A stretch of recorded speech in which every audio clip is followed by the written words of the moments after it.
Hello, my name is Eric Turman from Liberty University, and I will be presenting today on reducing the computational cost of industrial CFD through fuzzy logic PID control methods.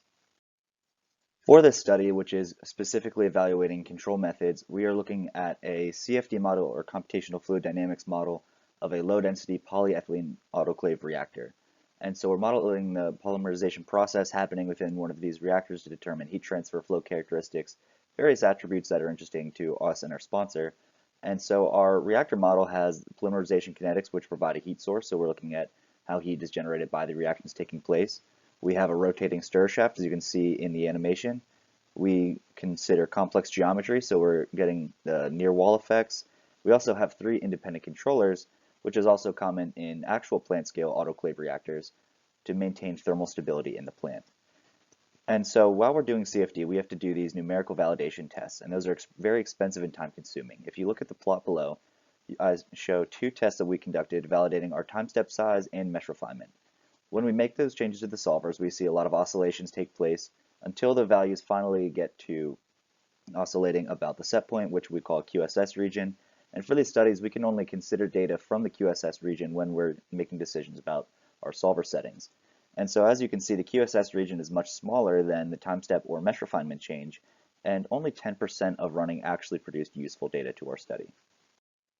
The 3 controllers we implemented in our model are proportional integral derivative controllers, or PID controllers, and those guide the model based on set point. For the reactor model, we look at a set temperature that we tell the controllers to control, and they will compute an error and make changes accordingly to make sure that we stay in thermal working ranges for the reactor. And so a little background for the PID controller is you have 3 constants that can affect the response, and those are tuned for your specific application. Now for our CFD reactor, PID control considers the moving spatial and temporal average across the thermocouple tips. So if you see the mesh geometry of our thermocouple, that tip is where we're computing a moving and spatial temperature that we feed into the PID controllers to compare error to the set points. Those are chosen based on their far enough proximity from the secondary inlets as you see on the reactor diagram. And we've separated our reactor into 3 different controls, or control regions, specified by the thermocouple that they are getting their set point data from. So we have TC1, or thermocouple 1, TC4, and TC5, and those denote our controller settings.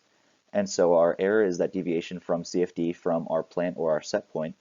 And so what we actually did, rather than alter the mass flow rates as is done in a typical autoclave reactor, we were able to use the controllers to change the Arrhenius expression's termination constant. So this defines the reaction rate for the termination step of polymerization kinetics. By doing this, we were able to make the model run faster, as any control action, rather than just impacting the direct flow around the injector at first, every cell in each control region is immediately impacted by the control changes.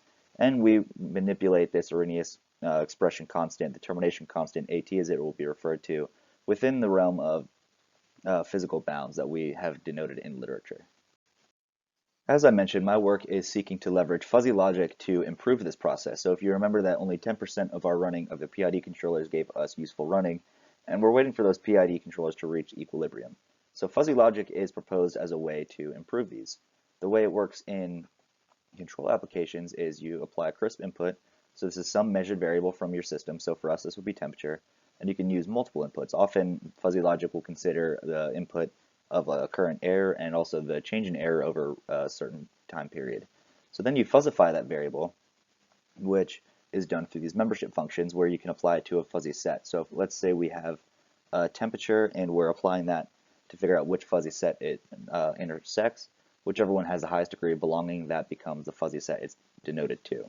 Then you go to the rule evaluation where you have stored rules that determine a fuzzy output. These are written down as if-then statements saying if input 1 is x and input 2 is y, then the output is going to be z. So you would take that output z and go through a defuzzification process, which converts that into something the system can use. And so for our situation, that is converted into that termination constant to affect the reaction rates.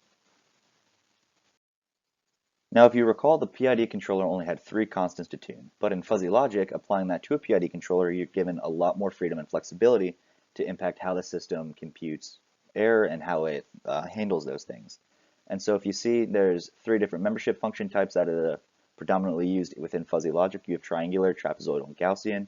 Typically in literature, it's been shown that triangular membership functions result in a more stable controller and a faster convergence time. Each of those are comprised by fuzzy sets, so if you look at each one of those colored lines represents a different fuzzy set that an input could be applied to. Typically those will be in linguistic terms as negative big, negative zero, positive, positive big. And you also set the range of the values are considered, so that P0 to P4, specifying which interval you are most concerned with determining for your error inputs or other inputs that you're considering. And then you also have a nonlinear factor gamma, which describes kind of basically the definition where that fuzzy system is most concerned with. So as you can see, gamma equal to 1 is equally spaced. Gamma greater than 1 gets you a lot of definition around the center, which is typically your set point. And gamma less than 1 is more definition around the extreme points.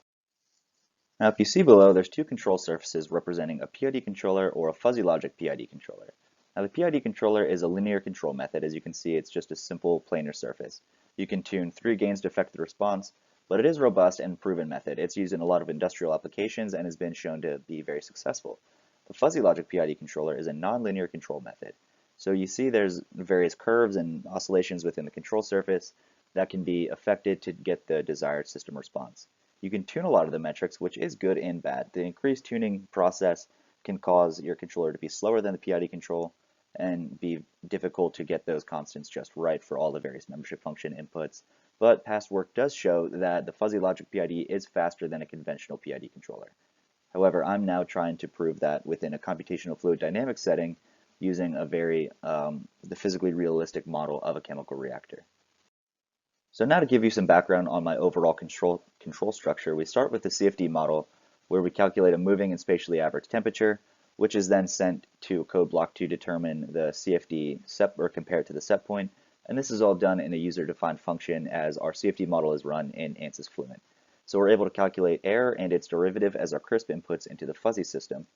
And so from there, both of those inputs are fuzzified. So we compare them against their respective membership functions. We look at the rule base that we define for our 5 fuzzy sets, and then we go through our stored outputs to determine what our fuzzy outputs are going to be. So in this case, the fuzzy logic PID controller is affecting the linear and derivative gains to control or to self-tune the PID controller amid different process upsets. And so we output our fuzzified inputs and our updated PID gains. And from there, we go to our fuzzy logic controller. So I included this because there was an issue with our outputs, which I'll get to the next slide, but we had to apply these clamping functions to be able to reduce our termination constant under certain conditions and also increase it under certain conditions. That was proving slow with the PID response.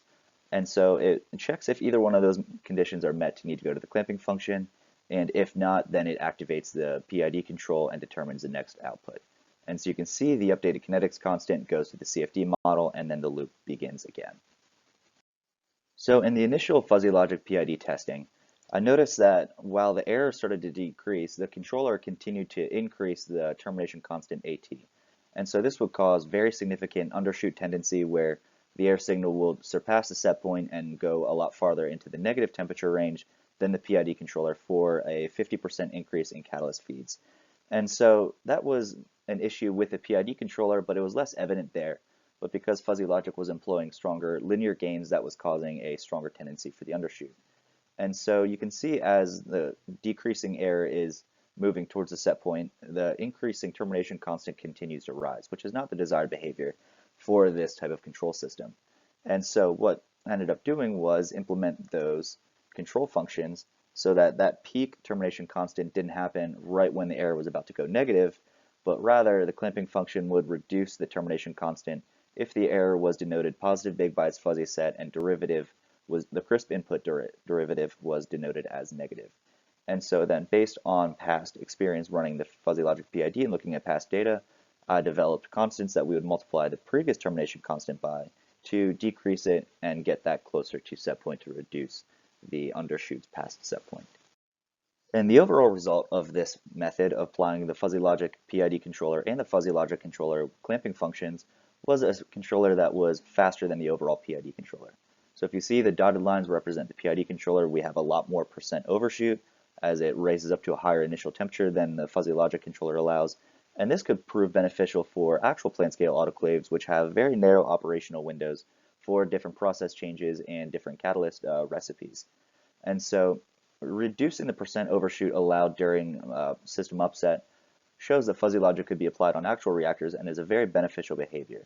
You'll also notice that there is a shorter settling time, there's less undershoot past the set point for each PID controller. In fact, the fuzzy logic PID controller number 1 doesn't even surpass the 0 set point for a long time and does not drop below those error bounds that are denoted with the lines up above and below 0.